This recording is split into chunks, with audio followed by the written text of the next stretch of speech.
Good morning, everyone. Good morning. I'm Dan Robertson, one of the co-organizers of the conference. Welcome, everyone, to the education track. If you intended to sit in on the business track, you're in the wrong room. But I think no one's jumping up. I think I didn't surprise anyone. It's my honor to introduce David Langford. I imagine several of you were in the session that David led yesterday. I was not able to make it, but I heard a lot of really great comments. So this will be, for those of you yesterday, I don't think he's going to cover too much of the same ground, except maybe a few principles. This should be a lot of fun, even for those who have already endured one day with David. It's all the same ground. Yes. It's the same landscape, we just look at it different ways.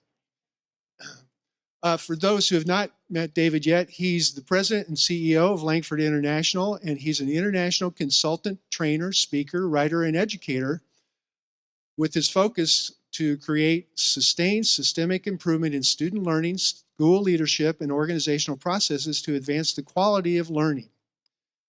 Over the past 25 years, David has brought his quality learning seminars to tens of thousands of colleagues around the world across all aspects of education, as well as chambers of commerce, government agencies, and business entities. He's authored a number of innovative and effective tools for use by practitioners, managers, and administrators in education, business, and healthcare. Now, David's been a teacher in one way or another since 1979, with experience ranging from preschool through postgraduate studies in both rural and urban settings. And I have to give you a quick personal note. When I first found out about David's work, it was through a video where he was leading a group of people at Mount Edgecumbe High School, or at Mount Edgecumbe School in Sitka, Alaska. And last summer, I was in Sitka and stayed at a hotel where I could look across the harbor and see Mount Edgecumbe School. And I thought, you know, I'm in a special place, or at least across the harbor from a special place. David's done great things. Along with his own pursuit of teaching quality learning through his business, David's also an adjunct professor at Central Washington University and a member of the Deming Institute's Advisory Council. David, I'm saying this with a little bit of humor intended, David is a gold star example of a person who walks the talk of applying quality theory in education. It's my pleasure and honor to introduce Mr. David Langford. Great. Good morning. So let's get started. Interesting this morning when I was watching Michael Twitty. Michael and I met Dr. Deming same year, 1986, and I was glad to see that I think I now have still more hair than he does. So it's a race, but we're working at it. So. Just a bit about my background and story, and then we'll get into some more content stuff. But I was an educator and started teaching classes starting in 1979 and minding my own business and just enjoying being a teacher. Within about 3 years, found out that I was very frustrated, and so were most of my colleagues, and it wasn't working, and thought, well, what I needed is more knowledge, more education. So I went back to Arizona State University and got a master's degree in school administration in 1984, and that was when I first learned about Dr. Deming's work. And so I had to start reading some books at the time about Deming and the impact he was making in industry and everything. We thought, oh, well, that's an industry thing. Had nothing to do with us as educators, you know. So at the same time in the state of Alaska, we had the opportunity to solve all the ills of education. Basically, the state said, we need a new model, and we got all the money that you can imagine. So they brought a bunch of us together as educators, and they said, build a new model. So out of that was formed Mount Edgecumbe High School in Sitka, Alaska, that Dan was talking about. And it has the unique status of being the first public boarding school in the country that I know of. and it primarily serves Native Alaskan students, although anybody from the state can elect to come, and it's pretty much just open enrollment, first come, first serve. People are just usually drawn on a lottery basis. So we were going to solve all the ills of education. 1985, right? We had all the money. We had a brand new building. We put $30 million into a brand new facility, and the government gave us some land to put it on. And of course, you know, money can solve all the problems. So what are we going to do? What was our new model? What was our new way to do things? Well, we're going to do it better than anybody else. So we got together and they said, let's have 7 class periods a day. Yeah, that's a good idea. Let's ring bells in between classes. Yeah, that's a good idea. Since this is a boarding school and people are choosing to come here, they don't have to actually be here, do they? So no, the superintendent got up and he said, you know, if these people don't work hard here, we're going to send them home. The staff, we gave them a standing ovation. Finally, a leader with some gumption to get rid of the bad ones. Okay, we're going to do the same thing with the staff. We don't have staff that performs well. We're going to get rid of those staff members. Because obviously, you know, get rid of the bad ones, things improve. So we opened this school in the fall of 1985, and the students didn't work hard. They didn't do what we wanted them to do. We sent them home. At the end of the first year, we had sent home 42% of the population. The joke around the school became, hey, this would be a great place to work if we could get rid of all these kids. See? Just think of all the staff meetings you could have, professional development that could go on, and it's just a bunch of stuff you could do if you got rid of all these kids.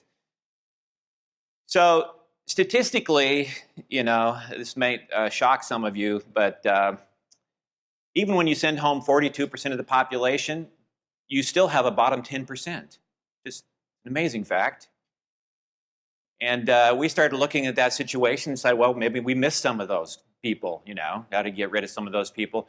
If you follow that philosophy to the nth degree and you just continually keep getting rid of the bad ones, right, eventually you're only left with 2 people.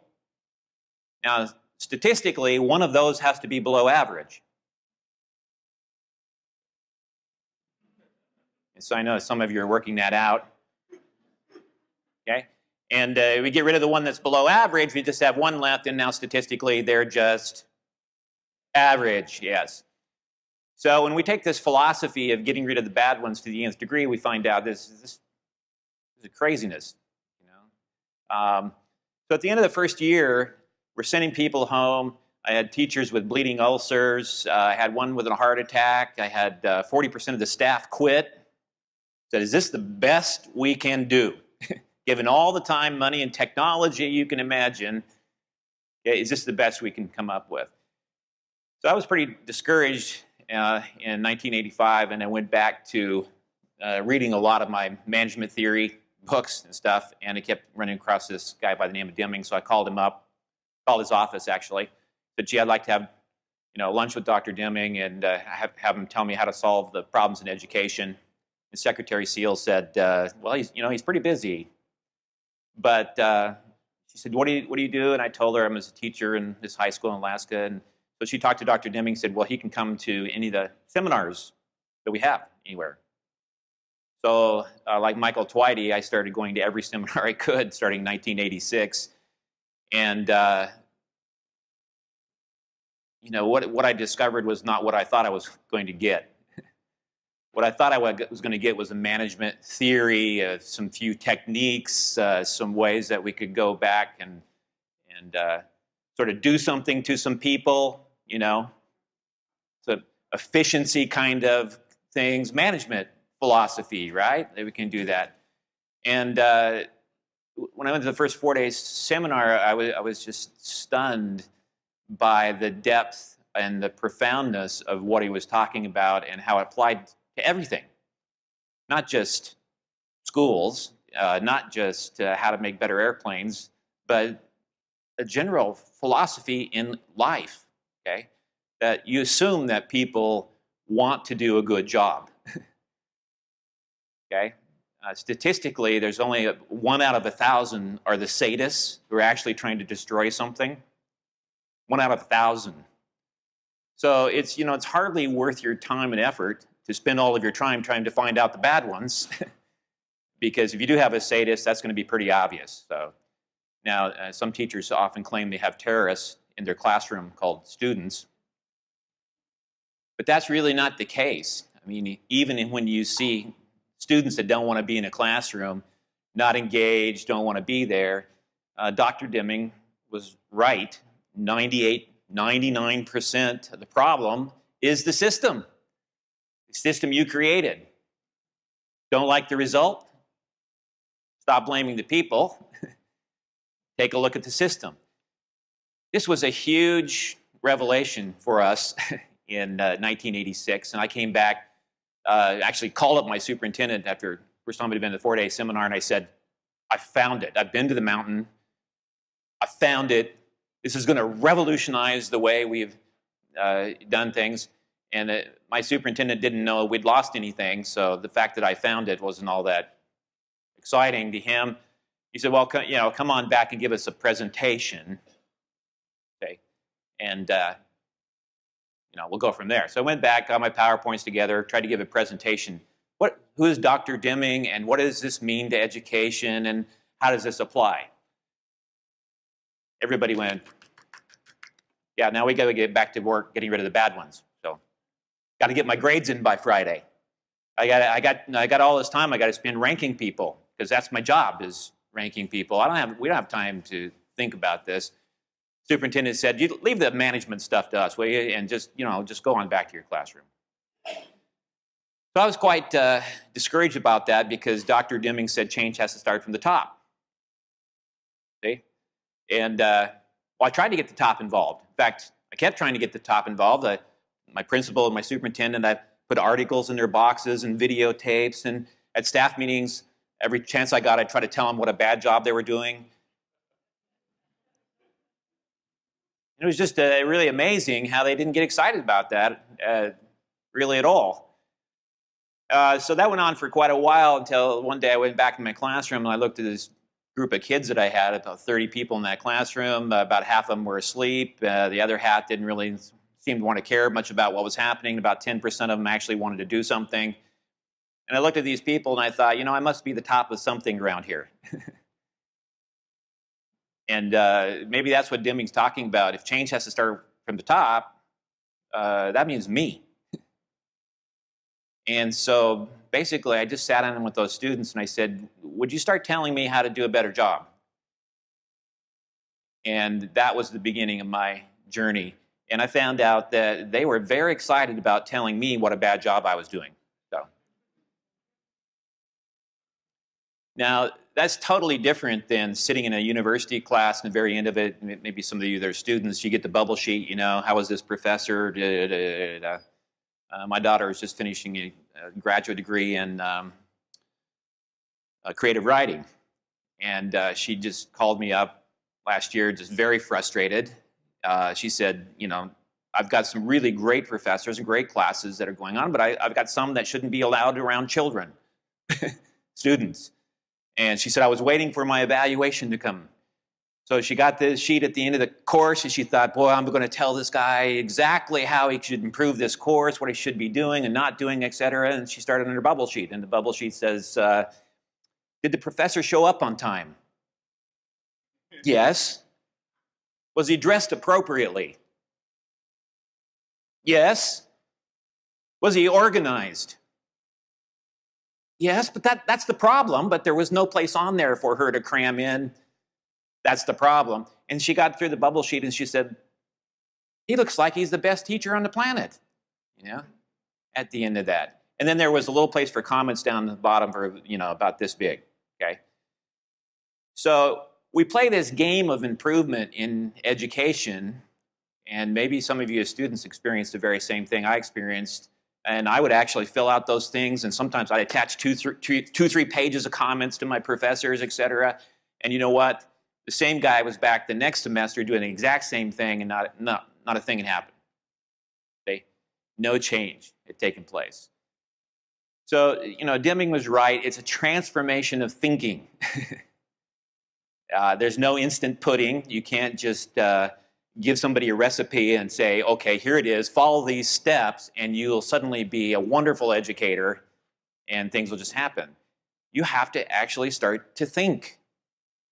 Well, about the same time, I met Dr. Myron Tribus, who was a very good friend of Dr. Deming's, and most of my contact with Dr. Deming came through Dr. Tribus, and we collaborated together and begin to think about, wow, how can this actually be implemented in education? What can we actually do to make a difference? Well, one of the very first steps is we began to realize that we could no longer have teacher and student. And as soon as I say those things, you think your job is to become passive resistant, and I think my job is to deliver a bunch of information. So we switched that terminology just to colleagues. We're all colleagues in this process. You have professors and teachers who are older colleagues, and then you have some younger colleagues, right? And if we work together on a collegial basis, we get a much different attitude happening and realizing that, wow, we all have to work together in this system, okay? So what's the system we're talking about?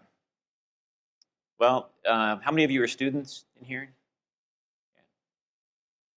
So it's really easy to come to one of these things and hear people talk about Dr. Deming and realize that these are management theories and you're learning management theory, and boy, someday I'm going to apply these things.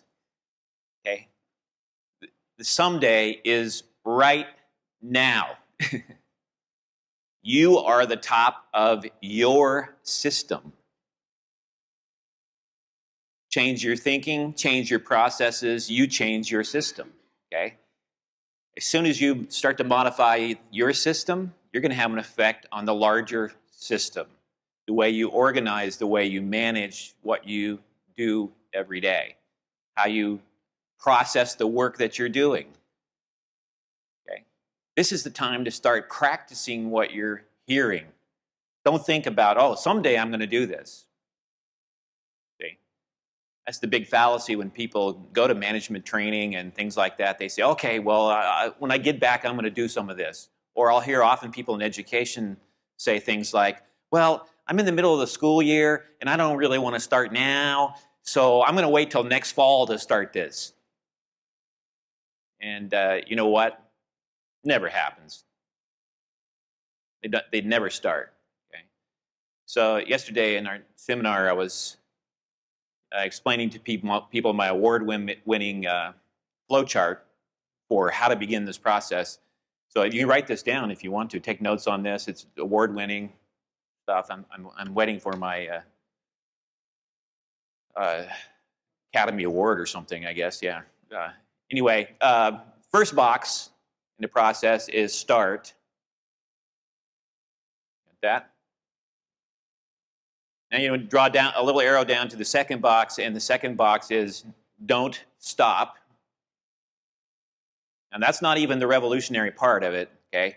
So what you have to do is you have to draw an arrow from the second box back up to the first box and realize that's a loop, the process over time, see?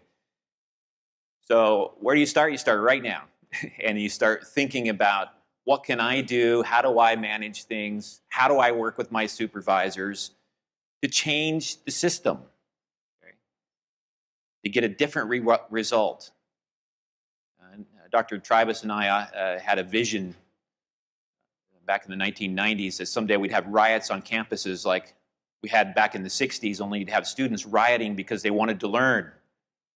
Okay? They wanted a much more learning environment happening. And they're actually out protesting against teaching practices. So we had to first think about colleagues, and then we had to think about what's the product of education. So there's lots of people who've had these discussions, not just us, but sometimes people start off and say, well, the product is a student. Okay? Oftentimes people from industry would take a look at education and say, oh, well, yeah, the product's a student, that's clear. No, not clear. Or the product, you know, is what we produce. But when you really think about it and go deeper, really the product of what goes on in a learning institution is learning. It is the target. It is the key. If learning's not actually happening in classes, it doesn't matter how efficient the presentation is. If learning didn't take place, it was all a big waste of time. Okay? It's just motion. People visited, did stuff, etc. So when you get right down to what is that target thing we should do, everything in an education system should be targeted around learning itself. Are people learning? So once you start to understand that basic principle, many of the improvement efforts in education, whether at the university level or K through 12, are ridiculous because they're targeted at teaching. I learned to be a better teacher. I learned to use more technology. I learned to do these things. Or go to this conference and I learned to do these things. And I come back and I do it to all you guys. And you guys that are students say, yep, he went to another seminar. If we just don't do anything different for a while, pretty soon he'll be back to normal and start lecturing again and we can start sleeping again. See? But if you really think about how do you actually learn something? How do you actually make a transformation in thinking? I was pretty frustrated when I met Dr. Myron Tribus, and he would make comments to me like, well, people of your generation have just never been taught to think. I have a master's degree. Yeah, you sat in a place for a period of time, but did you learn to think? See?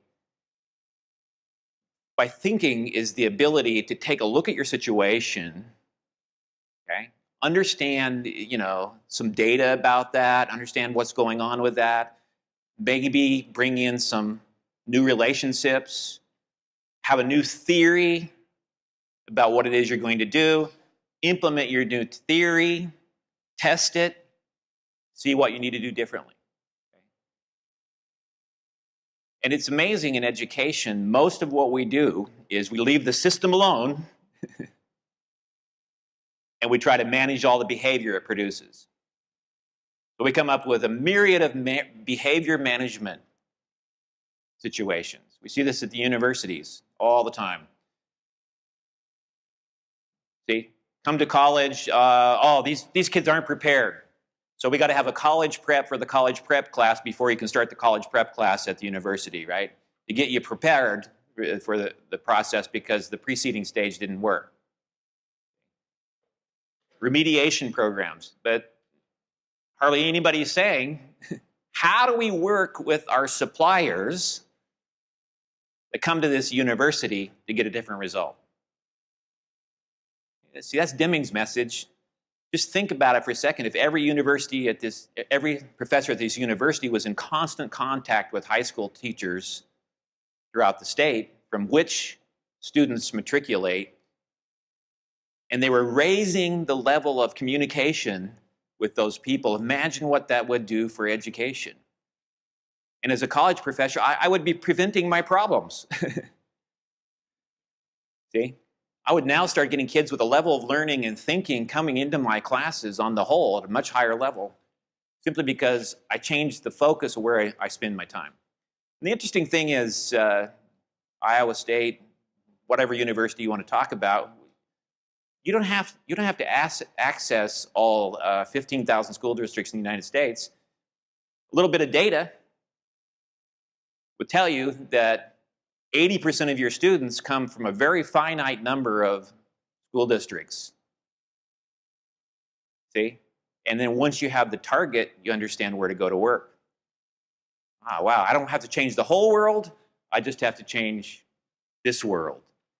The reverse happened with us as we started studying where do our high school students go to school, and we said, oh my gosh, we can't change 250 universities.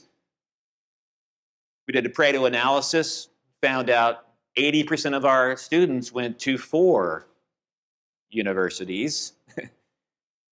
We don't have to change the whole world, we only have to change this world, okay? So Deming's message is really about transformation. Are you transforming the way you think, how you look at your situation?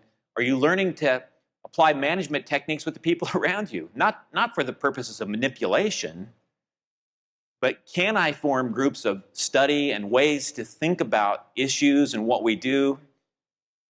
There's a little known secret, those of you that are students, as teachers and professors, we really don't want you to know this. You have a huge amount of power in changing the system. Because Dr. Deming said your source of power comes from primarily three sources. The first source is your formal position.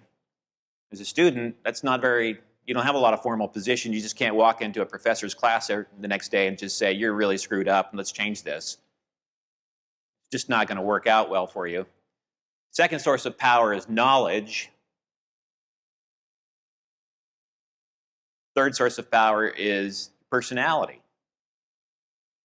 You may have worked with people in the past, very knowledgeable people, I mean, extremely brilliant people, have no personality. They can't get anything done because you can't work with them. Or you may have worked with people in the past, this is a great guy to be around, or boy, she's just really fun to be around, everything else, but they're just clueless, they have no knowledge.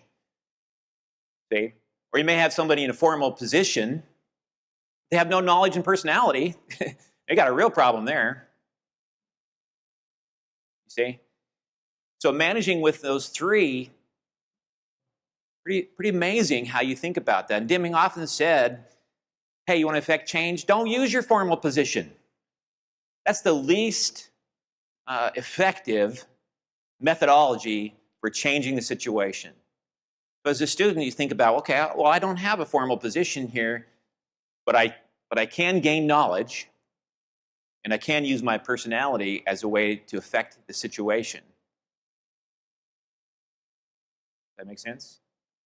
I started explaining these things to high school students. It was very quickly, I had other teachers coming to me and saying, you're teaching these kids to be insubordinate. I said, why is that? Because they're asking me questions in my class like, why are we doing this? This is a big waste of time. Can't we be more involved in making decisions here? Okay? And so people saw that as insubordinate. So I thought I'd share with you today a little known film that I got from Dr. Myron Tribus. And some of you haven't even seen Deming before, and some of these people that a lot of us are talking about. But this happened in the early 1980s. Dr. Myron Tribus was the Dean of Engineering at Dartmouth. He was also the Director of Engineering Center at MIT at the time. And he had a TV program. And he would interview dignitaries all over that would come to MIT and to pay homage to MIT and how great they are and how great their engineers are and all the rest of that. And so he would film people that came and interviewed them and made a library of those kinds of films.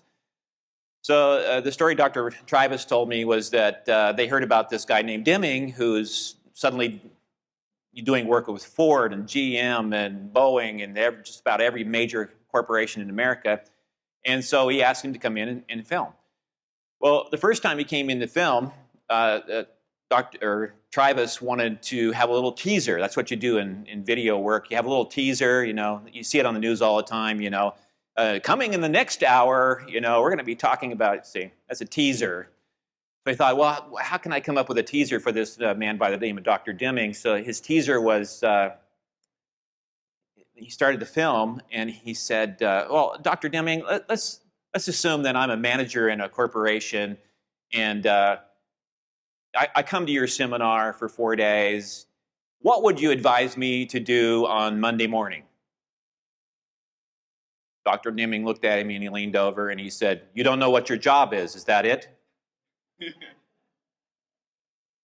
Myron said he kind of recoiled from that. Well, yeah, I know what my job is, and what is your job? Well, I'm a manager of, you know, large, I have a number of people working for me. What is your job? Well, I have a big budget I have to manage and I have to do this and that, but what's your job? And Deming just kept repeating it, and Myron got more and more mad and everything else, and Dr. Deming finally said, your job is improvement. And Myron said the film went downhill from there, and he got so mad, he said, cut, and he stomped out of the studio. He said, this man's a lunatic. But he went home, he was so mad for about 3 days after Deming had taken him to the woodshed that he went to the Library of Congress and he checked out everything he'd find on Deming, and he said he just sequestered himself for a couple of weeks and read everything he could find. At the end of that, he said, this guy's right. Our management theory is taking us down the wrong road. It's amazing to me that here we are now, some 30 years later, and we're repeating the same mistakes. The exact same management problems, the exact same economic problems that were happening in 1980.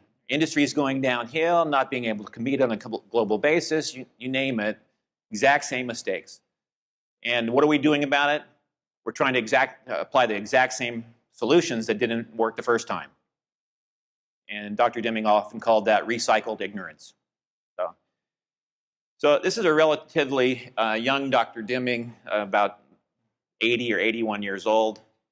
Most of you can aspire to be this spry and this intelligent when you're 81 years old. I think all of us, the model we can all think about. And Dr. Myron Tribus is in his 90s now, and unfortunately he's got severe dementia. So it's kind of a sad thing, but it's good to look back and see where did all this come from.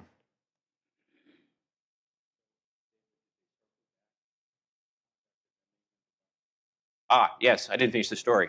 So then Myron came back, asked him to come back, and they made this film. So we have the sound on?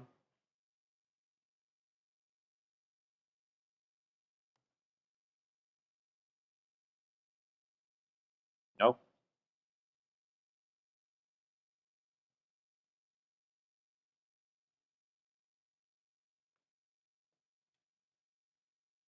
We had it earlier.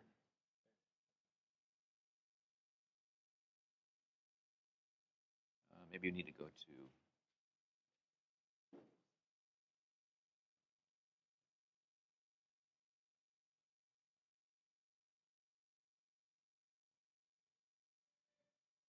Aha. That's Dr. Deming singing, so in case you're wondering. So.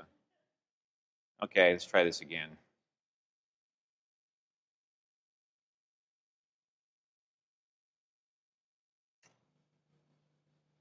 Hello, I'm Myron Tribus, Director of the Center for Advanced Engineering Study at MIT. I'm here today with Dr. W. Edward Deming.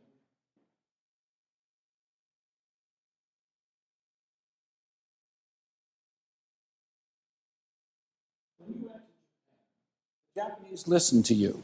The top management listened, the engineers, the statisticians. But in the United States, although for at least 30 years you've been trying to teach the same things you've taught in Japan, you have not been listened to. Why is it? Well, I'm not sure that there's nobody listening in this country. There's nothing to stop anybody from listening. And I have made no effort to get top management together. I have no way to do it. There's nothing to stop them from listening if they wish to listen. No way to do it. There's nothing to stop them from listening if they wish to listen. I've been to Japan twice. The invitation came to me in 1949 to come to teach statistical methods in industry. Take a long story to explain how it happened. That was my third visit. I went in June of 1950 to teach quality control. Here were 230 wonderful Japanese engineers in the auditorium. Such wonderful students they were. A horrible thought came to me at the end of the first day. Nothing will happen in Japan if I don't get hold of top management. I found myself talking to a Mr. Ichiro Ishikawa, who was head of the great Kaiden-ren, top management of Japan. He was also president of JUSE, At the end of the third talk with him, he understood what I was trying to do.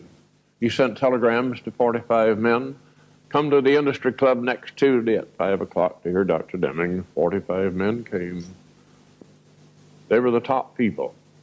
I talked to them. I told them about their obligations, that they could turn over the reputation that Japanese quality had for the consumer. Now, anybody, I think, will tell you that the Japanese knew what quality was. Anybody that had been in our Army or Navy could tell you that they knew what quality was. They had never put effort, I think, into quality of consumer goods. No, I told them that they could turn that upside down, that it would take top management to do it. They would have to learn what their obligations are. They would have to learn the techniques that these engineers are learning. They would have to understand that the consumer is the most important part of the production line. 6 months after my first visit, a great deal had happened already. And it had happened because top management was right there on the job. Mr. Nishimura, for example, brought to me at a cocktail party on the 3rd of January of 1951, came in late, under his arm, charts, graphs, figures. He wanted to show me. We found a table, he laid them out. He himself, president of the great Furukawa Electric Company, had been working. He showed me what he'd done. Decreased the amount of rework on insulated wire to less than 1/10 of what it had been. Had cut out shorts, opens and cables, or cut down the faults, such faults, to less than 1/10 of what they had been. Reduced accidents. He was just full of enthusiasm. He had done so much. This was a man in top management, the president of the great Furukawa Electric Company, 48,000 people in the 16 plants. I think in the United States, managers of companies of 48,000 people would feel that they were bad managers if they got that involved in the details. Is that your observation too, comparing the two countries? That is my observation, yes. The first place, he probably couldn't make a chart to save his soul. And to be out there working with the men on the floor, knowing their problems, that's the usual thing in Japan, because anybody in management started there. He's back in the plant at any time. How would you compare our tendency to learn from other people with, say, the Japanese or Europeans? In other words, are we, in your opinion, too insular? Do we look around and find out what the world is doing? If you're talking about statisticians, American statisticians interchange papers and literature. We see the papers from all over the world, and there's nothing unusual about that. They're at the top of the world, helping other statisticians anywhere. Now, if you're asking about other people, I don't know if I have all the answers. But I don't see American top management really working at their job. In fact, how could they know what the job is today? Top management in this country cannot learn by experience on the job what their job is. Your redefinition of the job of a manager was, in my view, a most significant contribution to our understanding of our problem. Now, you've outlined 14 points for top management to improve quality, productivity, economic position. Question is, who, if you or anyone else, who has been making a strong attempt to get the leaders of American industry to learn these 14 points? You'll find me working with top management half the time, and looking through the plants to talk with people, to find out what they think, what are the problems. But it appears to me at the moment that the main person who is helping people to understand the 14 points is W. Edwards Deming. I don't see any other university or any group a group of statisticians or a group of the American Management Association or any other group doing this. Am I correct in saying that? Well, I don't know of anybody. I don't know of any others. No, but there's nothing to stop anybody. There's nothing to stop anybody from coming. Not a thing. There's nothing to stop except maybe their own inertia. You've also had an opportunity to look around at our products and others. What do you think are the obstacles that hinder the advancement of our quality, productivity, and economic position? Are there some specific things that you can recognize that are, you might say, our main problems? The main obstacle is lack of constancy of purpose, by which I mean a determination that this company will stay in business by delivering better service and better product in the future, by delivering product and service that will have a market and will be competitive, that we're going to eliminate waste. We're going to look into the future. We'll believe that there is a future. Now, that's totally different, I think. I'm not a businessman. I'm not an economist. But I think that the usual aim of many people in management is to improve the quarterly dividend. In looking at, for example, the bulletins of the American Management Association, or just looking at many things that are taught and practiced in this country, it appears that many managers, not all, we have some exceptions, but many managers believe that their job is to take a fixed system and drive it as hard as they can in order to get as much profit now, and then invest that profit perhaps in growth or in new technology. And very few of them take the view that you've expressed, that their job is to provide consistency and continuity and to continuously improve the system that they have in front of them with the help of the workers. Seems to me that's an extraordinary shift in emphasis. And I gather you think that's the primary block to success. I think so. Yeah. Some manufacturers send out their doors. They send to other segments of industry the materials that have all the bad characteristics that we mentioned, and then some. What's the effect when they do that you see? Waste of human effort, machine time, trying to use materials that are not suited to the job. Now, most Americans who have not thought along a quality control line, I believe, have the impression that if they ask for higher quality, the cost will go up. Well, that's a lot of nonsense, and I think you don't have to go far to find nonsense. That's absolutely wrong, because as we improve quality, we improve productivity, and prices go down.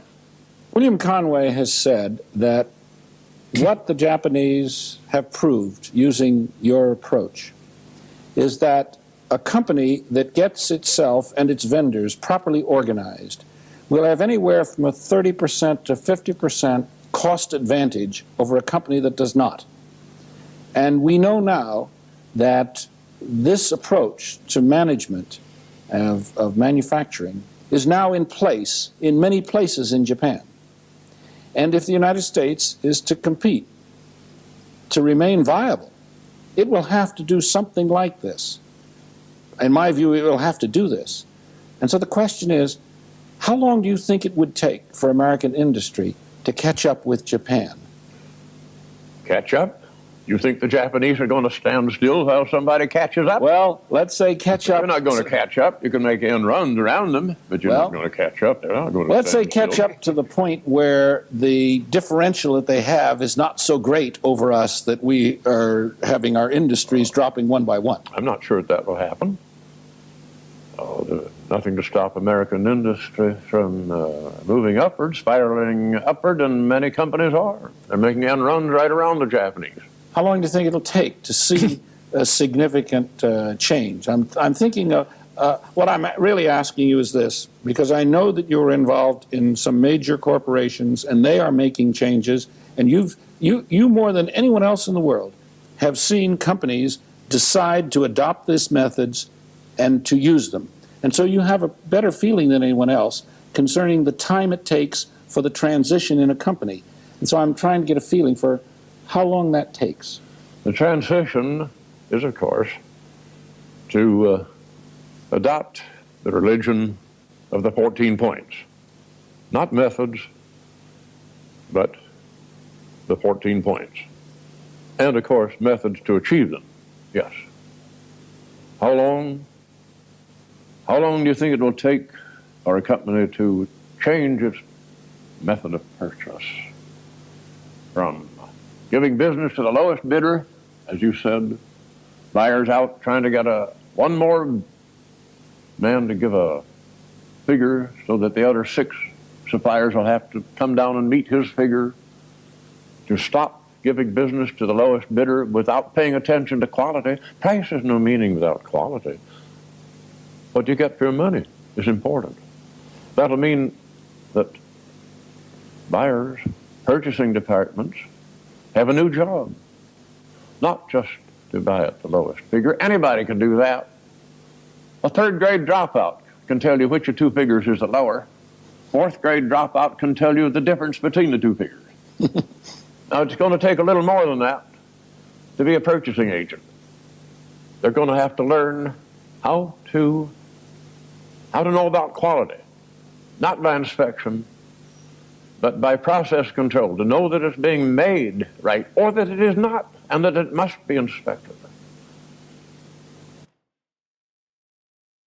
So are you a 1st grade dropout or a 4th grade dropout? That's the real question, because if the first point is constancy of purpose, I challenge everybody in this room. Do you have a constancy of purpose? If you're a parent, do you have a constancy of purpose with your family?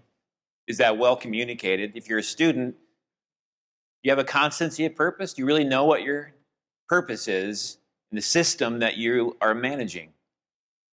Okay? If your constancy of purpose is just to do things to pass tests, just to get through the system, then that's what you'll do.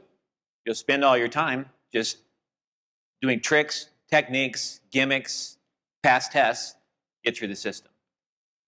On the other hand, when I say, hey, my constancy of purpose is to learn and to optimize my learning. Deming talked about the job of the manager, leader, is to optimize the system. Well, that's a different purpose. Okay? Yeah, you have to get the grades and you have to pass the test, but what are you doing with that knowledge? Otherwise, it's just motion. Just a big waste of time. You have to think about a constancy of purpose that threads through everything you do. I have 5 children. My children, well, thanks to Dr. Deming, he changed my whole philosophy about how I deal with my kids and intrinsic motivation, that they need to be intrinsically motivated. But we have this whole concept. Later today, I'm doing another session on grading, and we'll get deeper into that. But we have this concept. We got to motivate people. Okay? I can look out here and I can see that some of you need motivated. You're clearly not motivated enough. But when you understand the brain research and you understand psychological research about that, you realize that you can't motivate anybody. We're already well motivated to survive, to do a good job, okay? To know that I've accomplished something that was difficult. If you don't have that motivation when you're born, you die. You don't learn to eat. You don't learn your first language. See? You don't learn to work in society. You learn all those things naturally. It's only when we get to school we start to take that away from people. So the only thing you can do as a manager is demotivate people. When you start thinking like that, you start thinking about how am I operating, what am I doing that's causing the people around me to be demotivated? Am I preventing them from thinking? The power in Deming's message that he brought to the Japanese was, here you have a person on an assembly line doing the same bloody task all day long. That's a pretty boring thing, right? Hawthorne studies 60, 70 years ago said, oh, well, let's adjust this and let's adjust that and let's adjust this and we'll see productivity change. And basically what that all boiled down to when they did all those studies, they found out no matter what they changed, productivity went up. couldn't figure out what it was. See, is it better to have better lighting, or is it? And when it finally boiled down to it, what it came out was that people said management's trying to do something to make things better. I'm going to try hard. They must care about what we do here. See? And when, as a leader, you start to actually care and ask people, what is the problem? See? They're going to be really glad to tell you what a bad job you're doing, and you ought to be rejoicing over that, knowing that, wow, this is information that I never got before. That makes sense? Not. Okay? So it doesn't matter what your job is. If you start to think the way Deming taught us to think, and start to think about, wow, the 14 points, can I work with my suppliers as an individual? Who are my suppliers? Well, I have professors that are suppliers. If I'm a parent, I have people that I work with up and down the situation. Can I expand my circle of influence? Can I use my knowledge and personality to affect the situation? Or am I simply just trying to use formal position to force somebody else to do something that they don't want to do? If I'm an educator, professor, teacher, am I really optimizing the class and the learning experience? And what does that actually look like when people are actually coming in and learning on a daily basis? It's a big shift in the way we think about things. My fourth oldest daughter entered university 2 years ago, and she started out in a class, environmental studies class, had about, I think she said, 300 kids in it. She said that by the end of the second week, they were down to something like 250 kids. By the end of the third week, they only had about 100 left. Okay? Processes built on poor quality. See, the whole system's set up on poor quality thinking. She said by Thanksgiving, she's staying in this class, she said, I just can't stand it, Dad.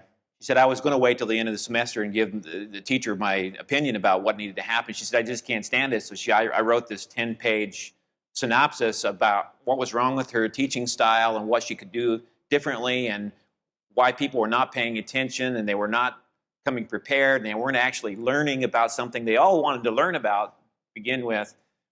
And she said, specifically, these are some things to think about to change your situation.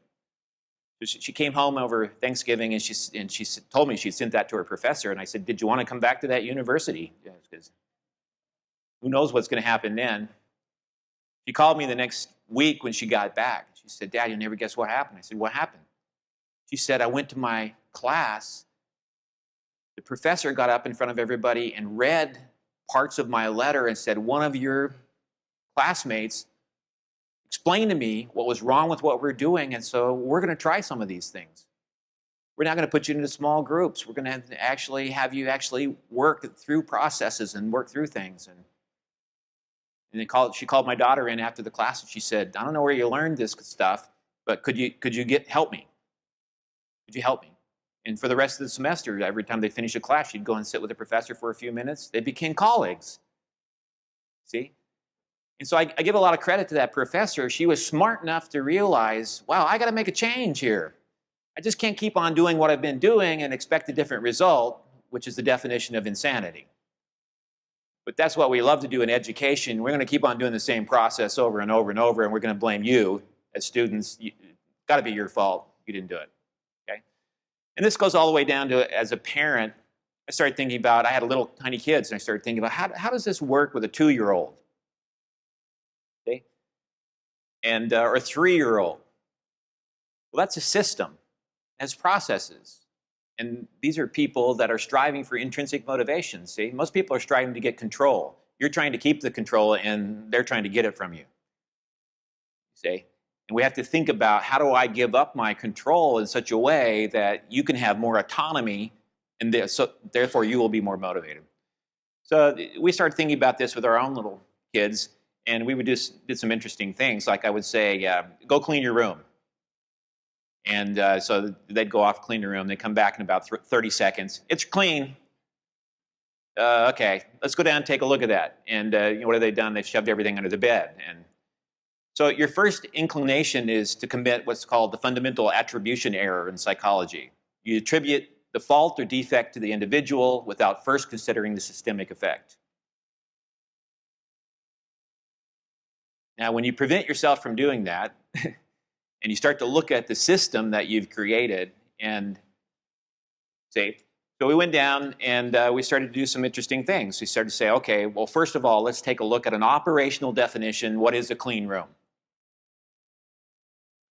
So we would work together, clean the room, talk about where things should go, how it should look, and then we take photographs of that because they're not readers, can't read anything. And we take photographs of that and put the photographs up and said, this is what a clean room should look like. So now we got an operational definition, but now we need a process, right? So then we sit down and we just go through, okay, what should happen first? You know, should you pick your clothes up and hang them up first, or should you do this first? Or, see, most people learn this by trial and error over 25 years. They don't actually think through processes of what should happen first. Kind of like that Far Side cartoon where the guy's saying, oh, dumb, dumb, dumb, you know, put your pants on after you put your shoes on. Okay? There's a process to that. Okay, and so we actually would set up a little flow chart. Well, first you do this, and secondly you do this, and third you do this, fourth you do that. Okay, so now I say to my kids, okay, did you clean your room? Oh no, I forgot to clean my room. Okay, go clean your room. They come back five minutes. Room clean? Yeah. We go down there, still not clean. You see, but because I've set an operational definition and I have a process, now I can come back to the definition and say, okay, show me why you think this room now looks like this definition.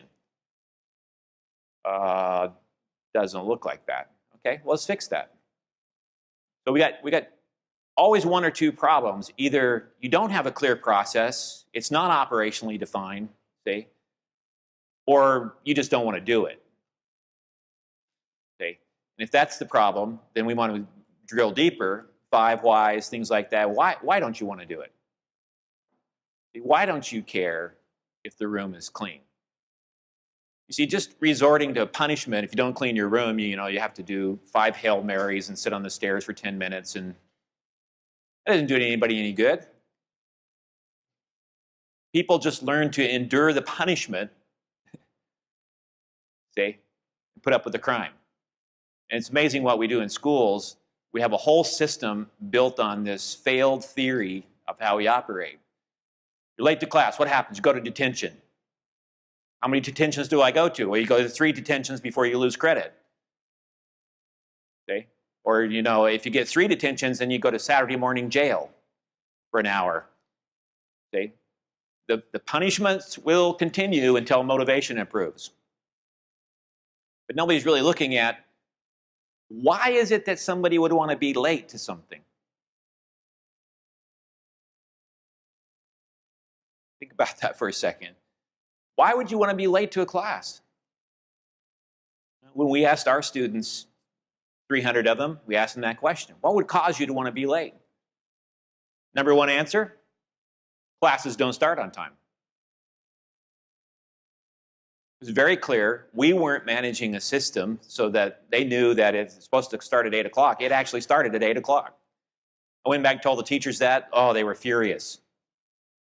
Teacher said, that's ridiculous. Our classes always start on time. I said, well, we're going to do a little study on that. So I got 30 kids to volunteer. We formed what we called the Dead Quality Society. We had them sit in their classes for 30 days and keep data. When the class was supposed to start until something of value towards learning actually started to take place. 30 days of data. We came back, compiled all that. The average for the entire school was 12 minutes. On average, it was 12 minutes before anything of value started to take place. So we started to think about, wow, how do we change the system? There's dysfunctional things, institutionalized dysfunctional things that have been built into the system, like teacher lesson plans. Teachers doing all the planning, but you really can't do anything until I tell you what to do. See? So what do I do? Well, I'm getting ready to tell you what to do. Well, if I'm a student, I screw around and become a discipline problem and, you know, talk to my friends and do all kinds of stuff, right? Simple solution, stop planning for people and only plan with them. As soon as I make that shift, I got a new theory of implementation. Now, if I plan with people, are they going to be able to start immediately? Well, of course, because they were part of the planning process. The idea of like strategic planning, we're going to go off into an enclave somewhere and come up with a whole bunch of stuff for you to do. And then if you don't do it, we're just going to make your life really miserable till you will. See? Bad management, bad way to think about things. Instead, if I start planning with people instead of for people, huge shift starts to take place. We start to see motivation rise. People know what they're supposed to do when they come in the door, et cetera, et cetera. Number two answer we got from students is they said, not only do they not start, the classes start on time, but even if we are there on time and it does start, it's boring. A national study came out in the USA Today about a month ago. High school students all across the nation they surveyed. Number one thing for students, they said they would have worked harder and achieved more if it wasn't so boring. So then we have to drill deeper and find out what is boring. What does that mean? Well, when I don't have a constancy of purpose, I don't understand the connection of this learning to my future, I'm not being challenged to apply it immediately, I'm just memorizing stuff for tests. See? Recipe is clear. You keep emphasizing that more and more, you're going to have more and more boring environments. Dr. Deming's message was that there's no artificial scarcity of top people. Systems create that. Okay? And we start taking the lid off. We don't have just one winner in the class. If your job as a professor or a teacher is to optimize the system, see 30 out of 30 people get A's. Not to come up with more grading and ranking games, guesswork, to prevent people from doing that. Change the system, you get a different result. The schools we work with over the last 20 years around the world, amazing stuff started to happen. When they started concentrating on the quality of the learning experience, many schools around the United States have zero discipline problems. They don't even have a behavior management problem because they don't even need it. Okay? They don't even bother to try to keep track of tardies and worry about attendance because nobody would be sick. You wouldn't call in sick to something that you really love, okay, and just not show up. Does that make sense?